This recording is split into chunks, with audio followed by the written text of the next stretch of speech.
Oh, come on in, come on in, come on in. Touch, tag, share. Let them know what's going down right now here on the book. Come on. Hey, welcome to the Passionate Purposeful Living journey right here with the bishop. You're right here with the bishop early in the morning. My God. It's a Surrender Saturday morning. Surrender Saturday morning. I surrender my will. I surrender my way unto your hands, oh God.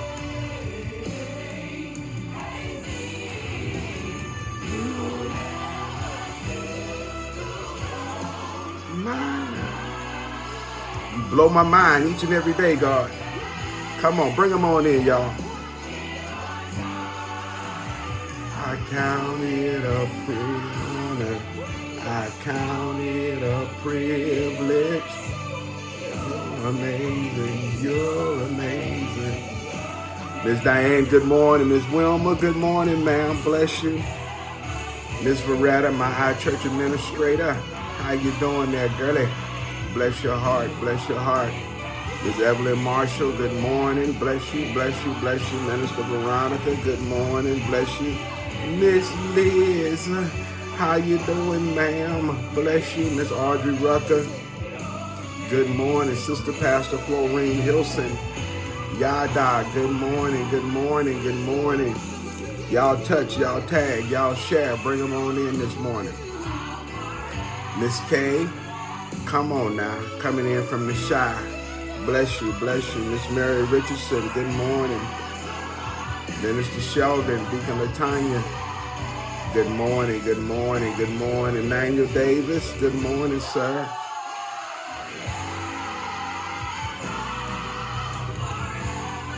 Miss Marion Bino, come on. C. Rose, what's happening, home team? What's going on, baby? Bless your heart. My God. Miss Carol Stamper, good morning. Bless you.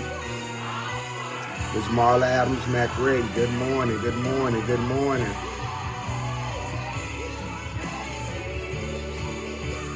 Oh, yes. My God. Ace, Kimberly Queen Townsend, come on now. Young C Rose too, baby. Good morning, sir. Bless you, bless you. Miss Dorothy Avens, good morning, bless you. Deacon Troy, good morning. Sister Beverly, good morning, bless you. Come on here, come on here, come on here. Yeah, I'm doing well, Miss Audrey. Thank you for asking. Bless you, bless you, bless you, bless you. Miss Mary Almeida, good morning. Miss Adrian Phillips, good morning, bless you.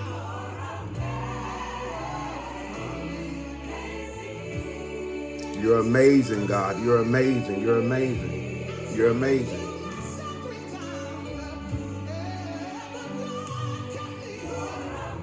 You're amazing.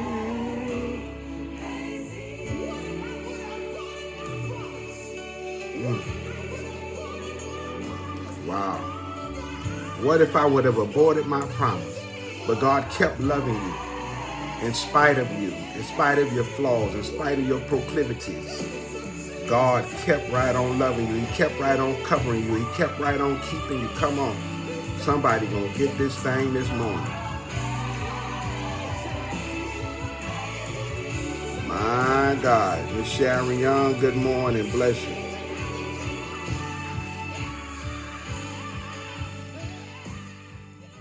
God is amazing. Somebody ought to put that on there. I don't know about y'all. God is amazing. I now even better understand them songs. Amazing Grace. How sweet the sound that saved a wretch like me. I once was lost, but now I'm found. I was, blind, but now I see. It's amazing. He's amazing. And he's yet doing great things. My God. Marcus Walker down in Dallas. Come on here, man. Bless your heart. Hey, Miss Marjorie, bless you. Good morning. Good morning. Good morning. God, my God. Kim Weathers, good morning, sir. Bless you. Bless you. My God. And so, We thank you for being on this Saturday morning, coming on in good and strong. And I just believe there is a word from God that's going to help us live and push forward in all that God is calling us to do. This is a very good leadership lesson because so many times we get wrapped up in doing what we're doing, walking in purpose, living out this, doing ministry, working our jobs or whatever, that we forget about our families. And we got to learn how to make our families a priority, because while you out doing that, the enemy is trying to attack your home. The enemy is trying to attack your children. The enemy is trying to take away your legacy. Oh, come on here. This is a good one. So welcome. This is day 35 on the Passionate Purposeful Living with Bishop Robinson. Our thought today is misplaced purpose priorities.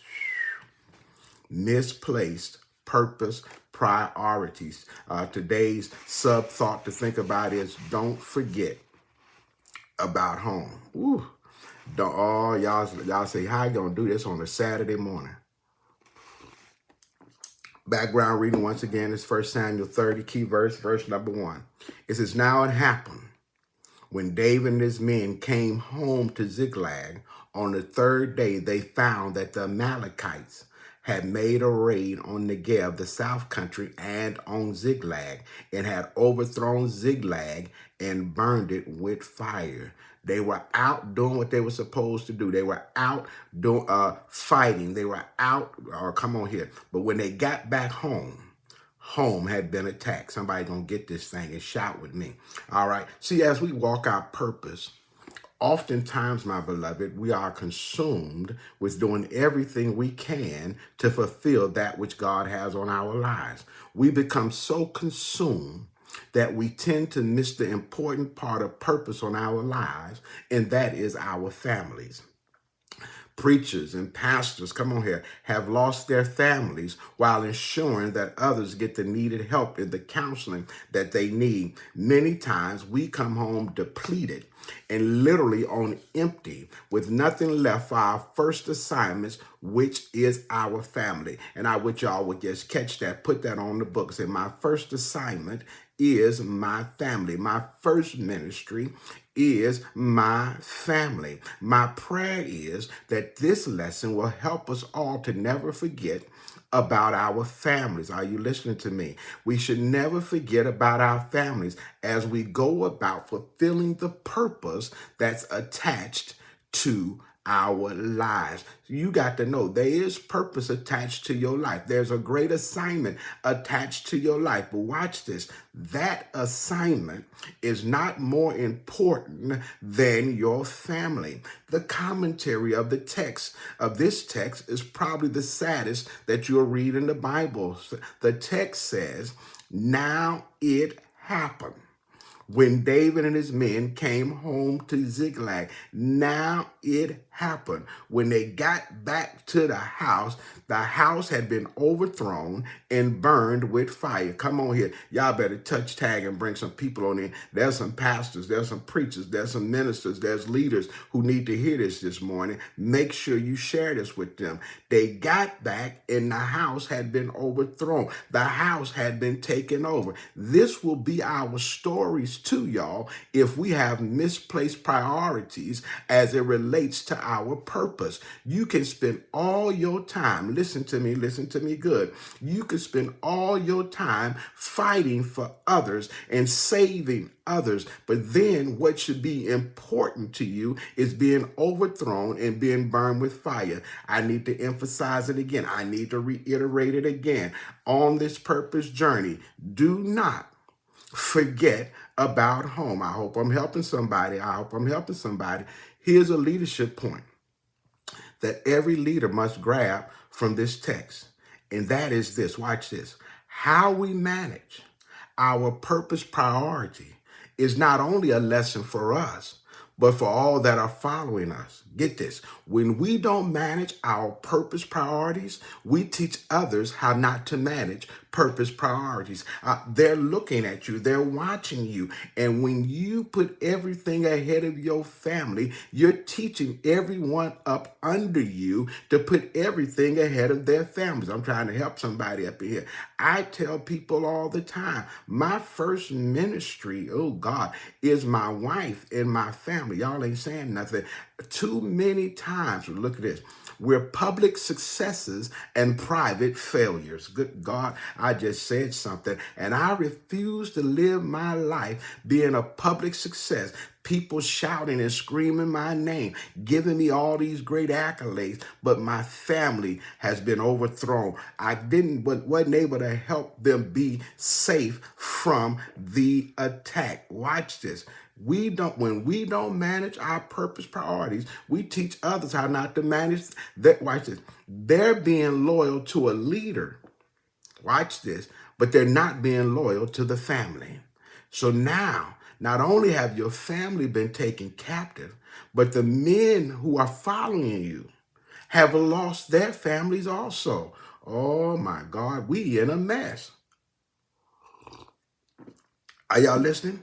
Could it be, y'all? Could it be? Is it possible? Think about it for a second, that the church of today has been weakened. Listen, the church of today has been weakened because leadership has misplaced purpose priorities. We must realize that our first priority, I keep saying, I need y'all to get it, under God is our families. Verse 2 says, and they had taken captive the women and all who were there, both small and great. Watch this. They killed no one, but they carried them off to be used as slaves and went on their way. Meaning this, misplaced purpose priorities will cause our families, here it is, to live beneath who they really are. Their royalty, good God, but now they've been taken away to be slaves. Their royalty, and now that y'all gonna get this thing this morning, they've been taken away to be slaves. Verse 3 helps us even more on why we should not have misplaced purpose priorities. When it says, when David and his men came to the town, it was burned, and their wives and their sons and their daughters had been taken captive. We cannot forget about home as we walk out purpose, because the enemy desires to take captive, watch this, the lineage and the legacy of who we are and who we're supposed to be. If I could snap now and take hold of your legacy and your lineage, I could stop, watch this, for the family from reaching the levels it's supposed to reach. That's why, watch this, so many of the preachers and pastor families are destroyed, and the children never want to have anything to do with church. I'm talking better than y'all getting this morning. Y'all say, why would he? Because we need to surrender ourselves to what God wants. We have allowed the enemy to come in and burn down and destroy the foundation of the family. Oh my God, my God. Here it is. The point of recognition of misplaced purpose priorities is often too late. I realized it too late. I recognized it too late. I was putting too much energy over here, but I recognized it too late. Watch this. It's often too late, because the effects of it has already taken hold when we finally notice, y'all. Verse 4 says, then David and the people who were with him raised their voices and wept until they were too exhausted to weep any longer. So get this, my beloved.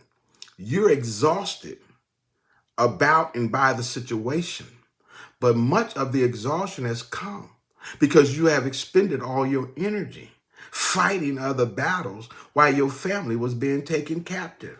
Oh, teach Bishop Robinson. Good. My prayer for each of us is that, watch this, my prayer for each and every one of us, starting with me, watch this, is that we will not allow ourselves to expend all of our energy helping others at the expense of losing our families. Can y'all get that in your spirit? my prayer, I'm going to say it again, is that we will not allow ourselves to expend all of our energy helping others at the expense of losing. Look, I love the church. I love ministry. I love people, but the church and people has a lower priority than my family. Are you listening to me? We must stop letting our family see us go all